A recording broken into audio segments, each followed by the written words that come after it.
जब उनको लेने के लिए आए हैं विश्वामित्र दशरथ के पास, तो विश्वामित्र से दशरथ ने पूछा कि आप तो इतने तेजस्वी राजा ऋषि हैं, थोड़ा सा जल लेकर छिड़केंगे तो राक्षसों का नाश हो जाएगा, आप मेरे बेटे को क्यों ले जाना चाहते हैं? विश्वामित्र ने कहा, मैं ऋषि हूं, मुझे क्रोध वर्जित है, मैं क्रोध नहीं कर सकता।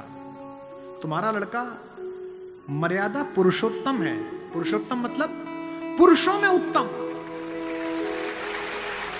देवताओं में उत्तम नहीं, पुरुषों में उत्तम। इसलिए मैं उसे ले जाता हूं ताकि वो जो मुझे कराना है वो कर सके। दशरथ में फिर भी मोह है, राम में मोह नहीं है। दशरथ 7 बार राम का नाम लेकर प्राण छोड़ गए। भाई आप ही ने तो वरदान लिया था, आप ही के आदेश पर लड़का बाहर गया है, खुद को कंसोल करो, खुद को कन्विंस करो। लेकिन नहीं, मानस कहती है कि राम राम कह राम, राम कह राम, राम कह राम। क्या हुआ उसके बाद?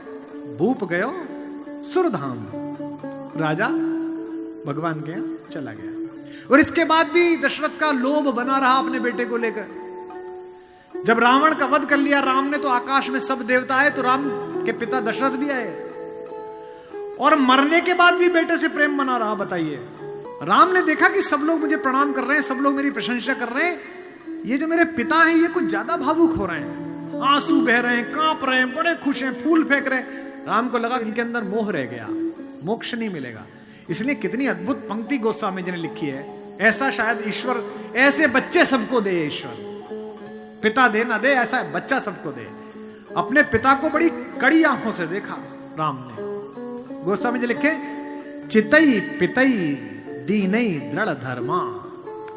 पिता को थोड़ी कठोर दृष्टि से देखकर कहा कि भाई अब दिवंगत हो गए हो, अब मैं क्या आपका पुत्र और क्या आप मेरे पिता, अब आप इन देवताओं के साथ निर्मुक्त होकर रहिए। जो बंधा रहे वो मानव, और जो मुक्त हो जाए वो देवता।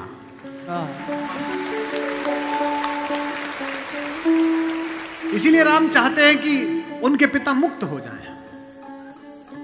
राम वन जा रहे हैं, पूरी अयोध्या आंसुओं से भरी हुई है। गोस्वामी जी लिखते हैं, तापस वेश विशेष उदासी, 14 बरस राम वनवासी। 14 साल के लिए राम वन जा रहे हैं। अगर कभी समय मिले तो श्रीमद् वाल्मीकि रामायण का वो 3 पेज पढ़ना जहां कौशल्या अपने बेटे को समझा रही है। अद्भुत है, वो रोती जा रही है और समझा रही हैं। कौशल्या का स्वस्ति वाचन गोस्वामी जी लिखते हैं कि बंदहु कौशल्या दिशि प्राची, प्राची दिशा पूरब दिशा जैसी मैं कौशल्या को प्रणाम करता हूं। क्यों? जिसकी कोख से ये सूर्य पैदा हुआ है। क्योंकि सूर्य कहां से निकलता है? पूरब से निकलता है। कीरति जासु सकल जग माची। कौशल्या स्वस्ति वाचन कहती हैं।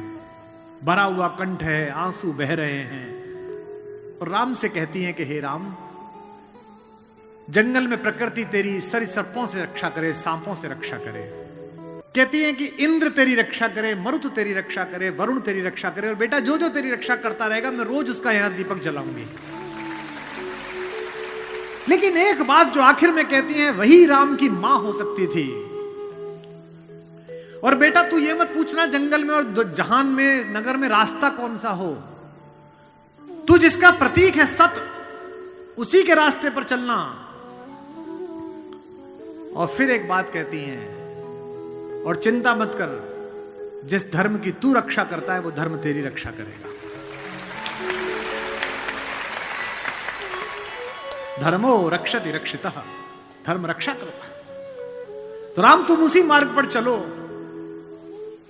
जो सत्य हो, कल्याणकारी हो, वो तुम्हारी रक्षा करेगा। ऐसे राम का निर्माण ऐसे परिवार के साथ हुआ है।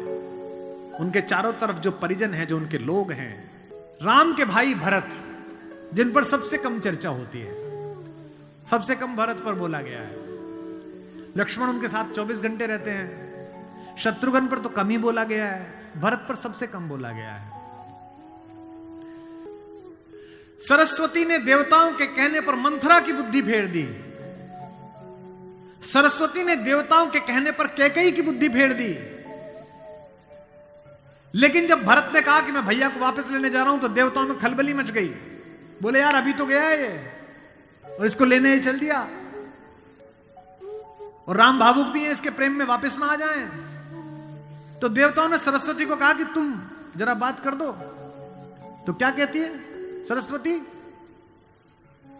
देवताओं से कहती है कि 1000 आंखें होने के बाद भी जिसको सुमेरु ना दिखता हो, तुम मूर्ख हो क्या? मोसो कहत भरत मति फेरी, मुझसे कहते हो भरत की मति फेर दूं? दुनिया में किसी की भी बुद्धि भ्रष्ट कर सकती हूं, भरत की बुद्धि भ्रष्ट नहीं होती मेरे करने से।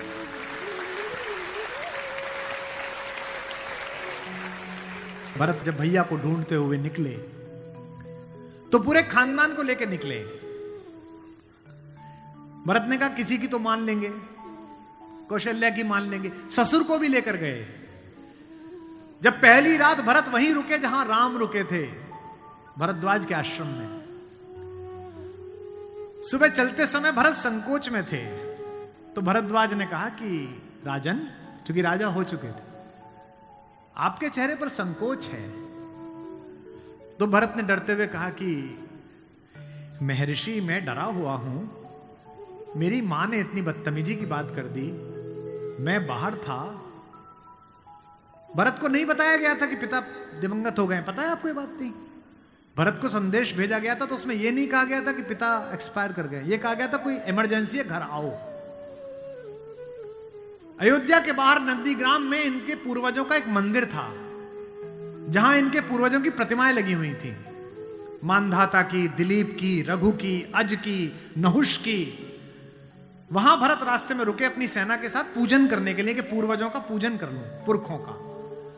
पुरोहित ने हाथ में थाली दी, तो पहले इसका पूजन प्रथु, जो सबसे पहले जिनके कारण ये पृथ्वी कहलाती है, इनके घर के, फिर मानधाता का, फिर राजा बलि का जिन्होंने अपना मांस दे दिया था, रंतिदेव का। पूजन करते करते अज, रघु, दिलीप तक आए, और जैसे ही उन्होंने अगली मूर्ति देखी तो देखी पिताजी की मूर्ति। तेज तो थे ही, उन्होंने पुरोहित की तरफ देखा कि ये क्या? पुरोहित की आंख में आंसू, उसने कहा कि महाराज नहीं रहे, और भरत के हाथ से थाली छूट गई। भरत ने कहा मुझे किसी ने बताया क्यों नहीं कि पिताजी दिवंगत हो गए, क्या हुआ था? बोले राम को वनवास मिल गया। भैया को वनवास क्यों मिल गया? आपकी मां ने मांग लिया। भरत घोड़ा दौड़ाते हुए अयोध्या तक पहुंचे, रोते हुए। सोच के देखिए, भरत जैसा भाई, भ्रातृत्व में राम किसी का उदाहरण नहीं देते, लक्ष्मण का भी नहीं देते। जब हनुमान को गले लगाते हैं तो ये नहीं कहते कि तुम लक्ष्मण जैसे भैया हो मेरे, तुम मोहि प्रिय ही भरत संभाई। देना हुआ है जब कोई प्यारा उदाहरण, हमने दिया है सिर्फ तुम्हारा उदाहरण।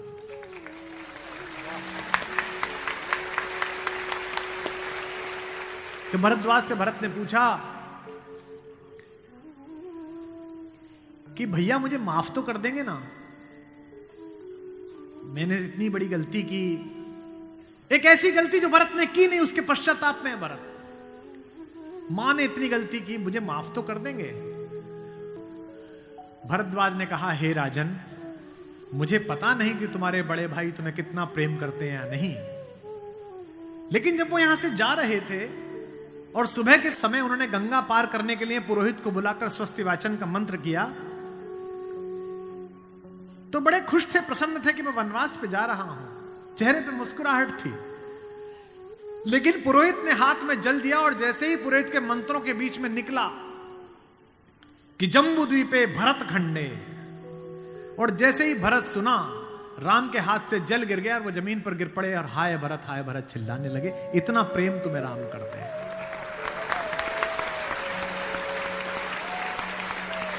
राम करुणा से भरे हुए हैं, इसीलिए करुणा निधि है। इसीलिए कहता हूं कि इस कहानी से पॉलिटिक्स सीखिए, इस कहानी से स्ट्रेटेजी सीखिए, इस कहानी से ह्यूमन वैल्यूज सीखिए, फैमिली वैल्यूज सीखिए। और जो राजनीति में लोग काम करते हैं, उनसे भी अनुरोध है कि सदा जनता की भावनाएं ही सत्य नहीं होती। इस देश का पहला लोकतंत्र का मानक गढ़ा राम ने, जिसने कहा कि जनता ही सदैव सत्य नहीं है, नीति सत्य है। मैं इसको सिद्ध करके बताऊंगा अब आपको। जब राम जंगल गए तो सब दुखी थे, सब परेशान थे, हर आदमी उन्हें लौटाना चाहता था। अगर राम उसी दिन लौट आते तो सब खुश हो जाते। लेकिन राम ने जनमत का सम्मान नहीं किया, नीति का सम्मान किया। जब पहली बार चित्रकूट पहुंचे तो वन देवी उनका स्वागत करने के लिए आई। वन देवी ने पूछा कि आप मेरे यहां विश्राम करने आए हैं, मैं आपके लिए क्या कर सकती हूं। तो राम ने क्या मांगा होगा सोचो। राम ने कहा कि हे वन देवी, बाकी सब ठीक है, निभा लेंगे, पर्णकुटी बना लेंगे, फल फूल खा लेंगे, जिस रास्ते से मैं आया हूं उसके कांटे हटा देना। वन देवी ने कहा कि आप तो आ चुके, अब कांटे हटाऊं ना हटाऊं इससे क्या। राम ने जो उत्तर दिया वो आपकी आंख भिगोने के लिए काफी है। राम ने कहा कि मेरी तो कोई दिक्कत नहीं है, मेरे पैर में कांटे लग गए, पर मुझे ढूंढता ढूंढता मेरा भाई भरत इसी रास्ते से आएगा, उसको कांटे नहीं चुभने चाहिए, कांटे हटा दे।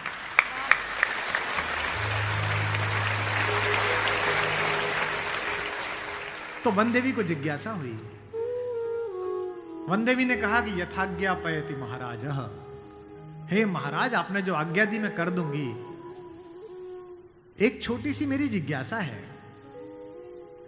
क्या अयोध्या का राजा, अयोध्या की चतुरंगिणी सेनाओं का सेनापति, दशरथ का पुत्र, राम का छोटा भाई भरत इतना नाजुक है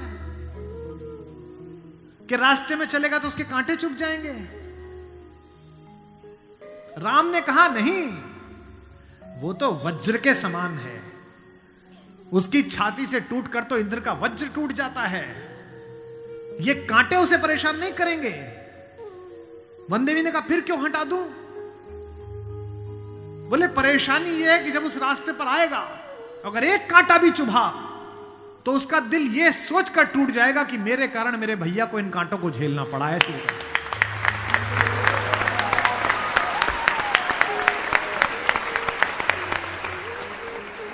बिना चप्पलों के भरत चले, और जब चले तो भाई मृदु भूमि सकुच मन मन ही, भूमि भी संकोच से भर गई। कोमल चरण चलत बिनु पनहि, कोमल चरण चलत बिनु पनहि, भई मृदु भूमि सुकुचि मन मनि। इसका मतलब ये है कि भगवान स्वयं कष्ट सह सकते हैं, पर जो उन्हें प्रेम करता है वो कष्ट सहे, ये उन्हें स्वीकार नहीं।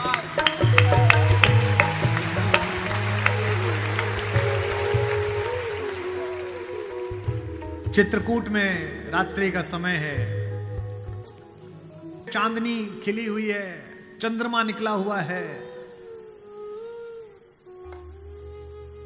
ये वो पल था जहां से राम की कहानी पलट सकती थी।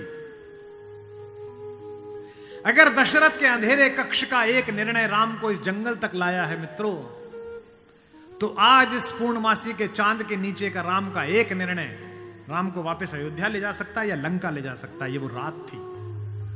मुझसे कोई पूछता है कि राम कथा की सबसे महत्वपूर्ण रात्रि कौन सी है, जिस दिन लक्ष्मण को मूर्छा आई वो भी महत्वपूर्ण नहीं थी, क्योंकि पता था कि बच जाएंगे। जिस दिन सीता का अपहरण हुआ वो रात्रि भी महत्वपूर्ण नहीं थी। यही रात महत्वपूर्ण थी, यही रात अंतिम, यही रात भारी, जिसमें भरत, शत्रुघ्न, तीनों माताएं, गुरु वशिष्ठ, ससुर साहब, सास, सब आए हैं कि बस राम लौट चलो।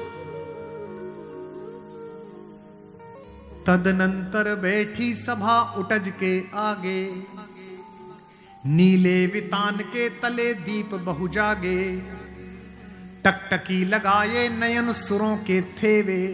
सब देख रहे थे, परिणाम उत्सुक उन भयातुरों के थे वे। वह चंद्रलोक था कहां चांदनी वैसी, प्रभु बोले गिरा गंभीर गूढ़ निधि जैसी। जब सबने खाना खा लिया, सबने पानी पी लिया, तब भगवान ने सबको बिठाकर पूछा। क्या सवाल पहला? भरत जैसे आदमी से, हे भरत भद्र, अब कहो अभीप्सित अपना। इतनी दूर चल के आए हो, बताओ क्या चाहिए? सब सजग हो गए, भंग हुआ ज्यों सपना। एक बात पूछी कि बेटा बताओ क्यों आए हो? तो क्या बोले भरत? हे आर्य रहा क्या भरत अभीप्सित अब भी। आप मुझसे पूछते हो कि मुझे क्या चाहिए? मुझे तो सब मिल गया भैया। इसी दिन के लिए तो मेरा जन्म हुआ था, पिताजी मर गए मेरे कारण, आप जंगल में बैठे हो मेरे कारण, सोने के आभूषण पहनने वाली मेरी भाभी एक वलकल पहने हुए मेरे कारण, जिसके सर पर अयोध्या का राजमुकुट होना चाहिए था उसके सिर पर जटाजूट है मेरे कारण। हे आर्य रहा क्या भरत अभीप्सित अब भी। मिल गया अकंटक राज्य उसे जब तब भी। पाया तुमने तरुतले अरण्य बसेरा, रह गया अभीप्सित शेष तदपि क्या मेरा। और मैं इसलिए भरत पर फिदा हूं कि भरत इतिहास का अकेला पात्र है जिसकी गलती नहीं है फिर भी प्रायश्चित कर रहा है।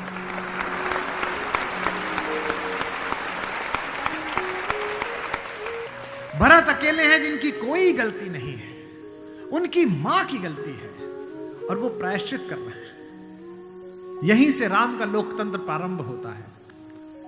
कैसे? पूरी अयोध्या सोचती है कि कैकेयी अपराधिन है। राम उस रात 2 काम करते हैं।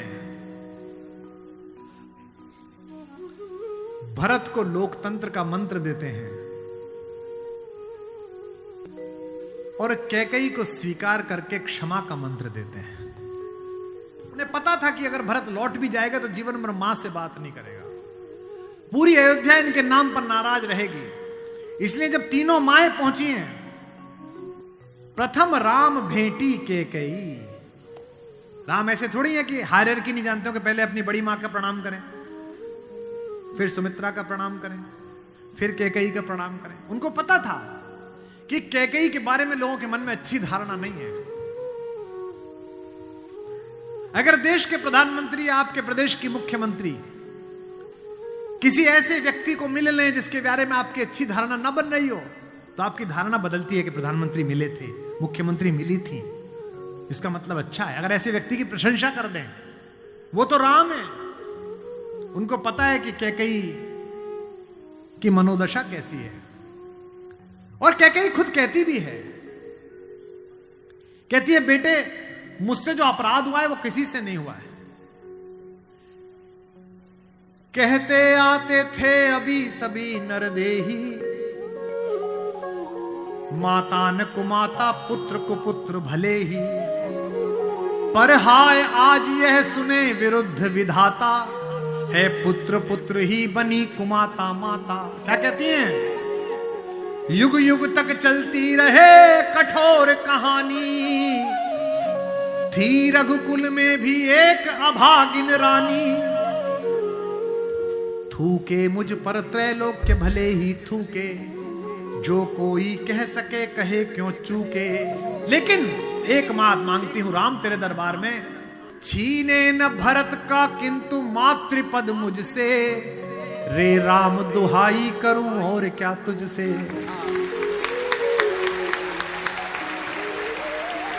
सोचिए कैसा क्षण है, अपने ही बेटे को मांग रही है राम से।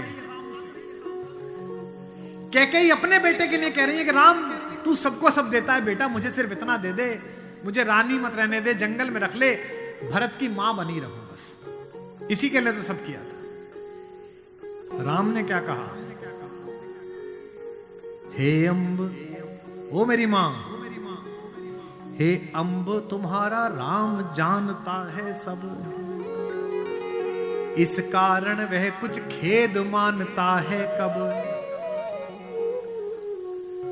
फिर राम को याद दिलाया कैकेयी ने कि बेटा तुझे याद है तू आधी रात उठ के भाग जाता था मेरा सपना देख के। कौशल्या से कहता कि मां मैंने छोटी मां का सपना देखा है, मुझे छोटी मां के पास छोड़ के आओ। और तुझे गोदी में लेके कौशल्या मेरा दरवाजा खटखटाती थी, अरे ओ कोयल, ये तेरा कोयल का बच्चा जाग गया, रो रहा है तेरे लिए। होने पर बहुधा अर्धरात्रि अंधेरी, होने पर बहुधा अर्धरात्रि अंधेरी, जी जी आकर करती पुकार थी मेरी। लो कुहुकुनी, ओ कोयल, लो कुहुकुनी तेरा कुहुक राम यह जागा। लो कुहुकुनी अपना कुहुक राम यह जागा। निज मंझली मां का स्वप्न देख उठ भागा।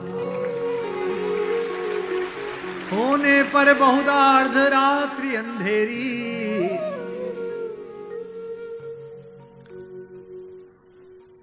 राम ने क्या कहा?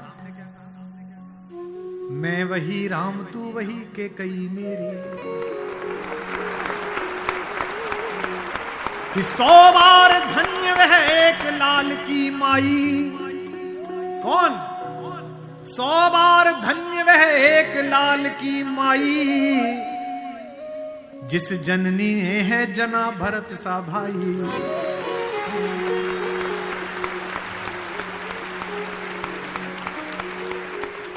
पागल सी प्रभु के साथ सभा चिल्लाई। 100 बार धन्य वह एक लाल की माई। 100 बार धन्य वह एक लाल की माई। 100 बार धन्य। कौशल्या से लेकर जनक तक सबका बहुमत राम को लौटाने का था, लेकिन राम नीति के साथ रहे। जनमत की उपेक्षा नहीं है। भरत जैसा भाई पाना, लक्ष्मण जैसा भाई पाना, कैसे कैसे चरित्र हैं भाई। एक भरत की पत्नी है मांडवी, उनका जिक्र नहीं होता। एक हमारी मां और है उर्मिला, उसका जिक्र नहीं होता।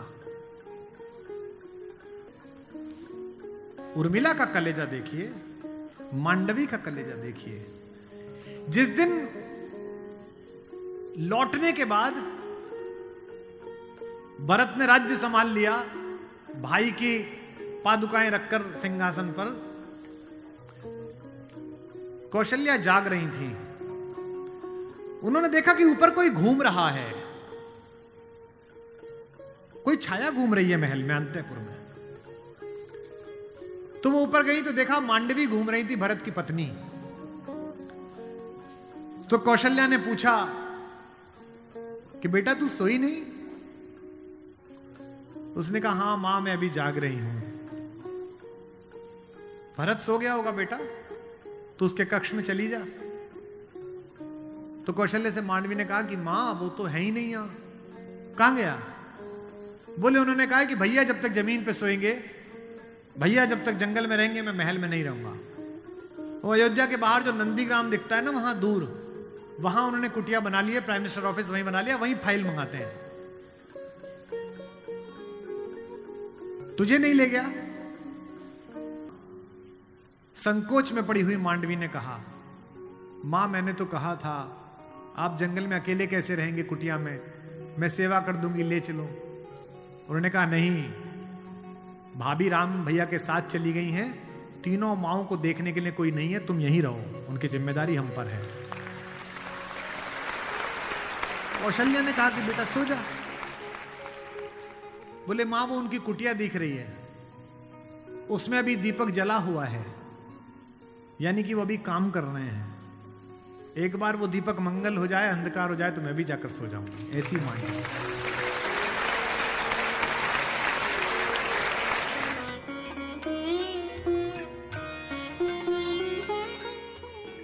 इस मंच पर 3 दिन से मेरे पार्श्व में आशीर्वाद की मुद्रा में शेषनाग के प्रतिनिधि लक्ष्मण लाल खड़े हैं। उनके लिए पहली बार एक पंक्ति पढ़ रहा हूं उमाकांत जी की। उसमें उन्होंने कहा कि दुनिया में हर आदमी की परछाई काली है, एक राम ही पृथ्वी पे आए जिनकी उजली परछाई है, जिसे लक्ष्मण कहते हैं।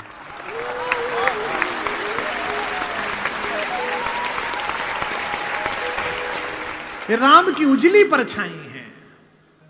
बाबा ने अच्छी बात लिखी है, 12 से निज हितपति जानी, लक्ष्मण राम चरण रति मानी। मेरा एक बड़ा प्रिय कवि है, बच्चा वो लखीमपुर से आगे एक गांव में रहता है, ज्ञान प्रकाश आकुल। ज्ञान ने छंद भेजा, रात सुनिएगा। चारों बच्चे पैदा हुए थोड़े थोड़े अंतर पर पालने में लिटाए गए,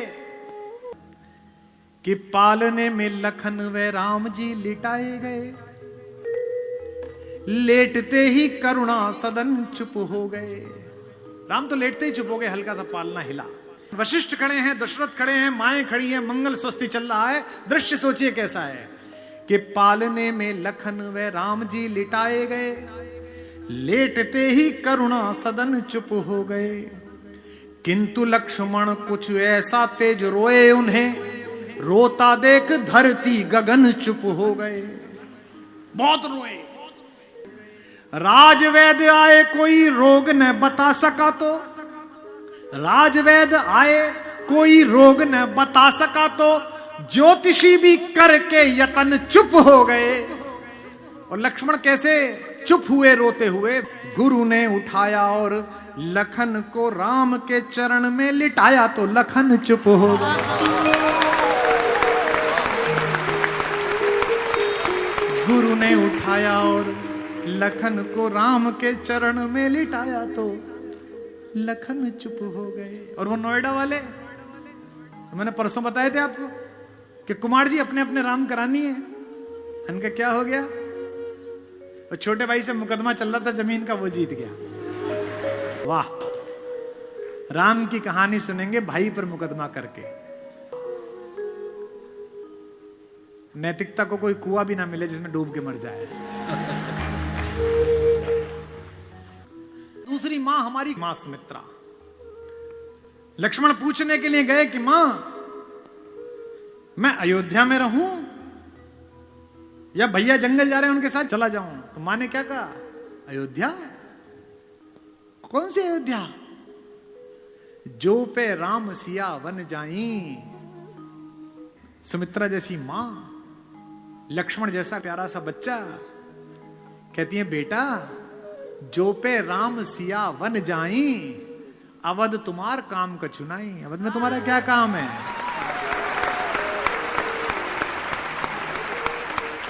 जहां राम है वहीं अयोध्या है।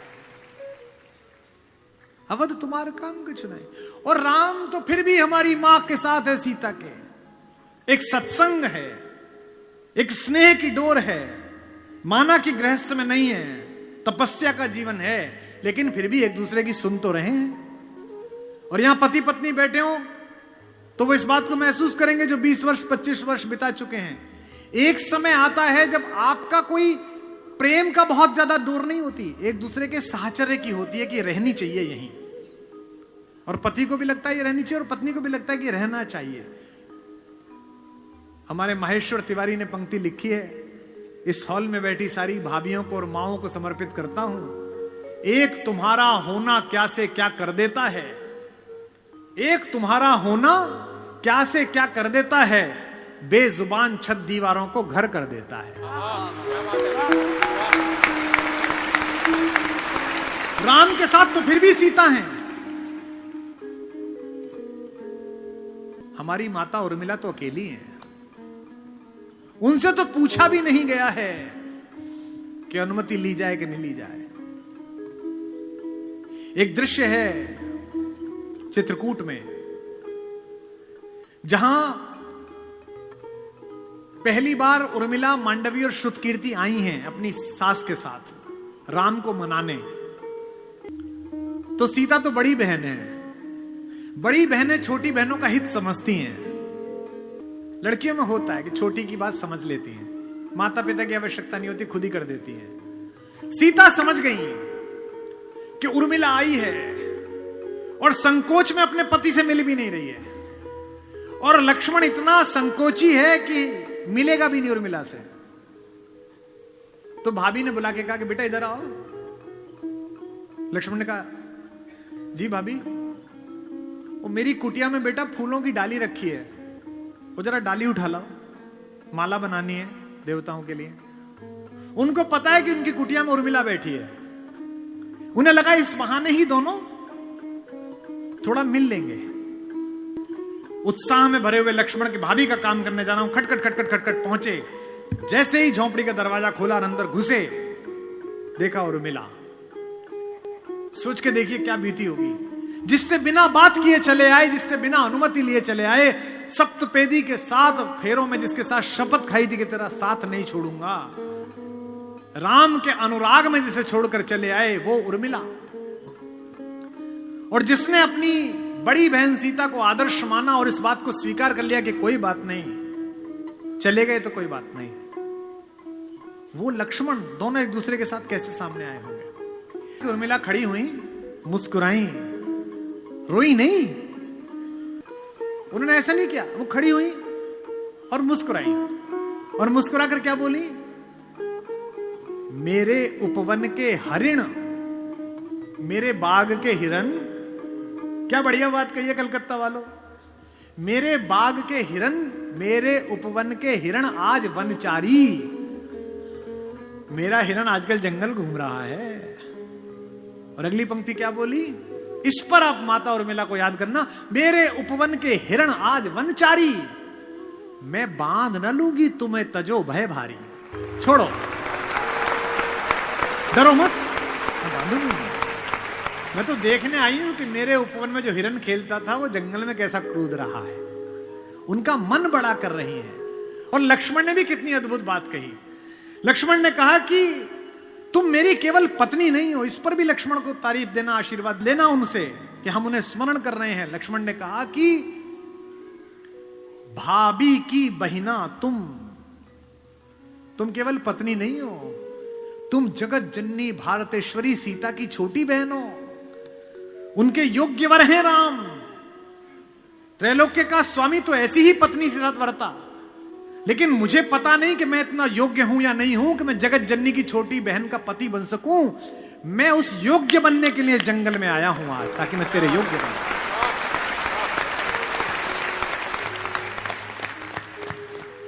भाभी की भगनी तुम केवल अर्थ नहीं मेरे उपभोग। तपने दो वन में कुछ मुझको, बनने दो केवल निज योग्य। मुझे थोड़ी तपस्या करने दो, अपने लायक बनने दो। तुम तो कौन हो? मेरी पत्नी थोड़ी हो तुम पहले सीता की बहन हो, खानदान।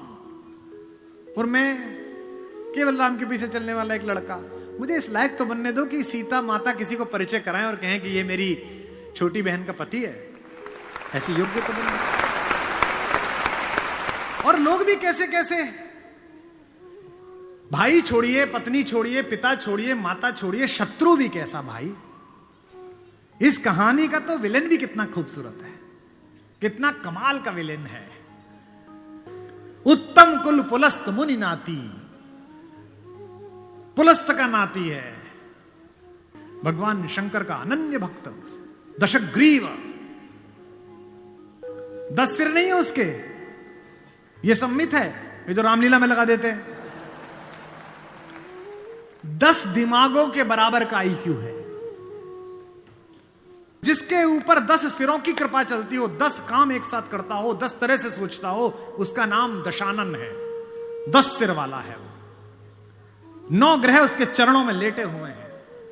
शनि के ऊपर तो पैर रखे बैठा है। फिर भी राम से हार गया।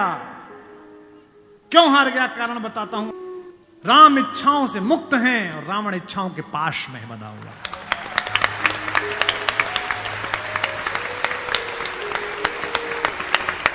फिर जागना कि रावण मनुष्यों पर राज्य करता है, राम मनुष्यता पर राज्य करते हैं।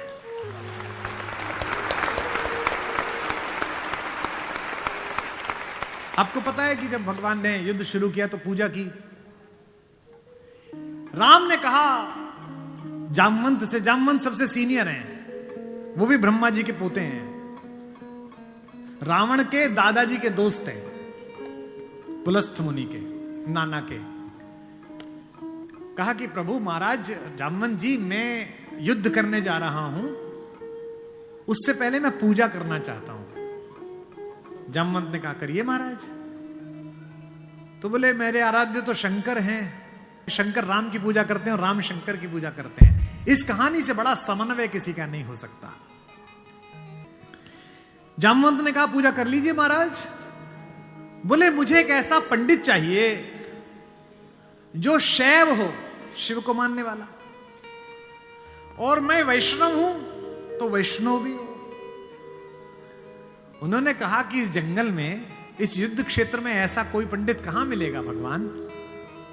तो उन्होंने कहा पूजा कैसे होगी फिर। तो जामवंत ने कहा एक पंडित मेरे ध्यान में है, पर वो आपका पुरोहित बनेगा नहीं। बोले कौन। बोले पुलस्त मुनि का नाथी महारथी रावण, वो शिव का भक्त है और वैष्णव भी है, उससे करा लीजिए। सोचिए जिसको हराने जा रहे हैं उससे पूजा। राम ने जामवंत से कहा कि महाराज पूछ के तो आइए, अगर महापंडित रावण आज्ञा दे दें इस यज्ञ के लिए तो मैं कर लूं। रावण को पता चला कि जामवंत बुलाने आए हैं। रावण ने अपने सैनिकों से कहा कि जैसे ही दादा जामवंत आए कोई उनसे प्रश्न ना करे, उन्हें बस महल का मार्ग दिखा दे, हाथ जोड़ के सब चरण छुएं। जामवंत पहुंचे, रावण किले के द्वार पर चरण छूने आया, कहा कि पितामह मैं आपको प्रणाम करता हूं, मैं धन्य हुआ कि आप पधारे। जामवंत ने कहा कि मैं बहुत प्रसन्न हुआ तुम्हारी अतिथि सेवा देखकर।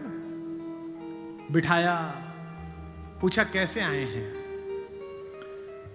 जामवंत ने कहा मैं एक इच्छा लेकर तुम्हारे पास आया हूं। एक मेरे साथ 2 जजमान हैं, वो एक यज्ञ करना चाहते हैं युद्ध शुरू करने के लिए। उन्हें एक ऐसे पंडित की आवश्यकता है जो शैव भी हो और वैष्णव भी। तुमसे अधिक गुणी व्यक्ति तो पृथ्वी पर नहीं है, क्या उनका पुरोहित बन सकोगे। क्या पूछा रावण ने, पहला क्या करैक्टर है। वाह। रावण ने कहा जहां तक मुझे सूचना है आपके दोनों यजमान अयोध्या के निर्वासित राजकुमार राम और लक्ष्मण तो नहीं है। जामवंत ने कहा हां दशशीष वे ही दोनों हैं, क्या आप स्वीकार करेंगे। उसने हां ना नहीं करी, फिर बोला क्या उनके यज्ञ का उद्देश्य लंका विजय है। जामवंत ने कहा हां उनका यही उद्देश्य है, क्या आप स्वीकार करेंगे। उसने कहा मैं तो जिज्ञासा के लिए पूछ रहा था, अन्यथा द्वार पर आकर किसी पंडित से कोई यज्ञ के लिए कहे, अस्वीकार करना उसका धर्म ही नहीं है। मैं आपके साथ चलूंगा और उनका यज्ञ कराऊंगा।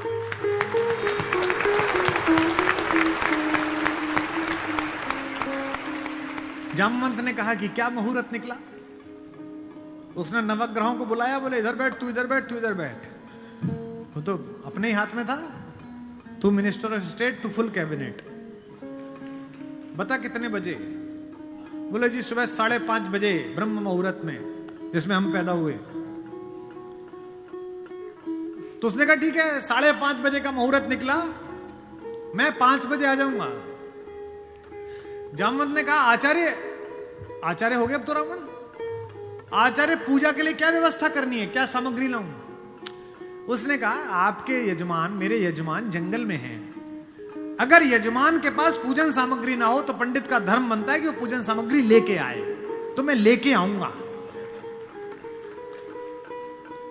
उसने अपने पुत्र मेघनाथ को जगाया, इंद्रजीत को, और कहा बेटा अशोक वाटिका जाओ, अशोक वाटिका जाओ और सीता से कहो मैं उसे मिलना चाहता हूं, एक विशेष प्रयोजन है। थोड़ी देर बाद खुद पहुंचा और कहा सीते तुम्हारा पति राम लंका विजय का यज्ञ कर रहा है, उसके पास पुरोहित नहीं है, कल सुबह मैं उसका पुरोहित बनूंगा। लेकिन एक विवाहित व्यक्ति की पूजा अधूरी है अगर उसकी पत्नी उसके पार्श्व में ना बैठे। क्योंकि तुम उसकी पत्नी हो, तो सुबह ये इंद्रजीत रथ लेकर आएगा, तुम स्नान करके नया वस्त्र पहनकर इस रथ में बैठ जाना। क्योंकि मेरे यजमान की पूजा पूर्ण होनी चाहिए, मैं पूर्ण पूजा का पुरोहित नहीं हूं। और कहा कि तुम्हारी लंका से मुक्ति केवल पूजा तक की है, पूजा होते ही उठना और इसी रथ में वापस बैठकर अशोक वाटिका में आ जाना। क्या तो सीता, क्या राम और क्या रावण, क्या कहानी है ये। सुबह यही हुआ, शिवलिंग की स्थापना हुई। बालुका की मृत्यु से एक विग्रह बनाया राम ने अपने ओजस्वी हाथों से। राम आजानुबाहु हैं, घुटने तक हाथ आते हैं उनके, ये पुरुषोत्तम का लक्षण है। महाराणा कुंभा वे भी आजानुबाहु थे। कभी कुंभलगढ़ के किले में जाइए, 3 फीट का शिवलिंग है, नीचे बैठ के अपने ही हाथ से लोटे से रुद्राभिषेक करते थे बिना उठे। वे भी सूर्यवंशी थे। राम आजानुबाहु थे। उन्होंने अपने बड़े बड़े हाथों से शिवलिंग तैयार करा। धोती पहने हुए, तिलक लगाए हुए तेजस्वी रावण पहुंचा। राम और लक्ष्मण ने आसन से खड़े होकर अपने पुरोहित को प्रणाम करा। आचार्य, मैं दशरथ का पुत्र राम अपने छोटे भाई लक्ष्मण के साथ आपको प्रणाम करता हूं। दोनों ने पैर छुए रावण के और कहा कि आचार्य आसन ग्रहण करिए। आचार्य ने पूजन प्रारंभ किया। ओम गणपति गंगावाय। अब ये कि पत्नी कहां से आए? आचार्य ने पूछा राम से। मेरे यजमान विवाहित हैं? राम ने कहा हां आचार्य मैं विवाहित हूं। अपनी धर्म पत्नी से कहिए कि वो आपके पार्श्व में आकर बैठे। राम ने कहा आचार्य मेरी धर्म पत्नी मेरे साथ नहीं है। तो जामवंत ने कहा आचार्य अब पूजा कैसे होगी? बोले पितामह मैंने आपसे कहा था कि किसी यजमान के पास अगर सामग्री किसी भी तरह की पूरी ना हो, कोई व्यवस्था पूरी ना हो, तो आचार्य का धर्म है कि वो पूरी व्यवस्था बना के लाए। बेटा इंद्रजीत, यजमान की पत्नी को उनके पार्श्व में स्थापित करो। अपहरण गई हुई मां हमारी जगत जननी भारतेश्वरी पार्श्व में बैठी। पूजन प्रारंभ हुआ, सारी अर्चना हुई और पूजन के बाद रावण ने कहा कि मैं आप दोनों यजमानों को आशीर्वाद देता हूं कि आप दोनों जिस संकल्प के कारण ये पूजा कर रहे हैं, आज सारे देवता उपस्थित होकर आपके संकल्प को पूर्ण करें। मैं आशीर्वाद देता हूं। हमारे गांव में गीत गाया जाता था, बना पुरोहित रामचंद्र का जय का वर दे आया। जब चलने लगे तो राम ने पूछा, बोले आचार्य दक्षिणा? तो आचार्य हंसा। बोला त्रैलोक्य की संपदा आपके आचार्य के पास है, कुबेर का रथ आपके आचार्य के पास है, ऐसे में मेरा वनवासी मुझे क्या दक्षिणा देगा मेरा यजमान? तो राम ने कहा कि मैं रघुवंशी हूं, दक्षिणा के बिना पूजा कराना मेरे लिए निष्फल हो जाएगा, आप दक्षिणा तो मांगिए। तो रावण ने कहा कि मैं आपसे समय पर दक्षिणा मांग लूंगा। राम ने कहा उस समय में देने योग्य बचा या ना बचा? आचार्य बता तो दीजिए कि दक्षिणा क्या है। आचार्य ने दक्षिणा मांगी, उस पर रावण को भी राम की तरफ से प्रेम भेजा जा सकता है। आचार्य ने कहा मेरी दक्षिणा यही है कि आचार्य का जब अंतिम समय आए तब दोनों यजमान मेरे सामने उपस्थित रहें। एक अंतर समझ लेना राम और रावण में। आप ढूंढना आपके अंदर रावण है कि राम है। राम के पास जो है वो पर्याप्त है और रावण को जो प्राप्त है वो पर्याप्त नहीं है। रावण के पास पंचकन्याओं में पूजित हमारे मेरठ की पंचकन्याओं में सबसे सुंदर स्त्री मंदोदरी जैसी सती मां उनकी पत्नी है, लेकिन उसके बाद भी जंगल में घूमते हुए एक तपस्वी की वलकल पहने हुए युवती को अपनी रानी बनाना चाहता है। लेकिन युद्ध के आखिरी दिन जब रावण पड़ा हुआ है, नीचे निश्चेष्ट उसका शव पड़ा हुआ है, तो मंदोदरी ने विलाप करने के बाद पूछा वो कहां गया जिसने इसे मारा? लोगों ने कहा वहां बैठा समुद्र के किनारे, शाम ढल रही है, सूरज डूबने वाला है और रघुवंशी राम उदास एक पत्थर पर बैठे हुए कि इतना रक्तपात क्यों हुआ, दुखी है राम लाशों को देखकर। मंदोदरी गई, कमांडो खड़े हुए हैं उनको रोकने के लिए, लेकिन देखा कि माता मंदोदरी आ रही है तो पुलिस वाले हट गए, वानर हट गए, पीछे से पहुंची। चिंताग्रस्त राम ने अचानक एक स्त्री की छाया देखी जो पैर के आसपास आ रही है। राम सचेत होकर उठे और पलट कर कहा कि देवी मैं आपको प्रणाम करता हूं, इस निर्जन रण क्षेत्र में आप कौन हैं? मंदोदरी ने कहा हे राम, मैं रावण की दुर्भाग्यशाली पत्नी मंदोदरी हूं। राम ने कहा मां मैं आपसे क्षमा चाहता हूं, आपका पति बड़ा तेजस्वी था, महाज्ञानी था, उच्च कुल में पैदा हुआ था, ब्रह्मा का वंशज था, लेकिन उसने अनीति की थी, इसलिए मुझे उसको मारना पड़ा। मैं आपके इस शोक के लिए क्षमा चाहता हूं। मंदोदरी ने कहा, मैं इसलिए नहीं आई कि मैं तुम्हें कोसूं। राम ने पूछा, फिर किस लिए आई मां? मंदोदरी ने कहा, मैं देखने आई थी कि जिसने पूरी दुनिया पराजित कर दी, जिसने तेरे पूर्वज मानधाता तक को स्वर्ग में जाके चुनौती दे दी, जो कुबेर को कालर से पकड़ के नीचे ले आया, उस महापराक्रमी को हराया किसने? ऐसा उसमें क्या है जो मेरे पति में नहीं था? तो राम ने पूछा कि मां आपको पता चला क्या है? बोले हां पता चल गया, आने से पहले ही पता चल गया। राम ने पूछा क्या अंतर है? बोले राम, एक मेरा पति था जो मेरी जैसी सुदर्शना होते हुए भी तेरी पत्नी चाहता था। एक तू है कि पीठ पर से भी परिस्त्री की छाया पड़ी है तो उठकर खड़ा हो गया है। ये उसमें और तुझ में अंतर है।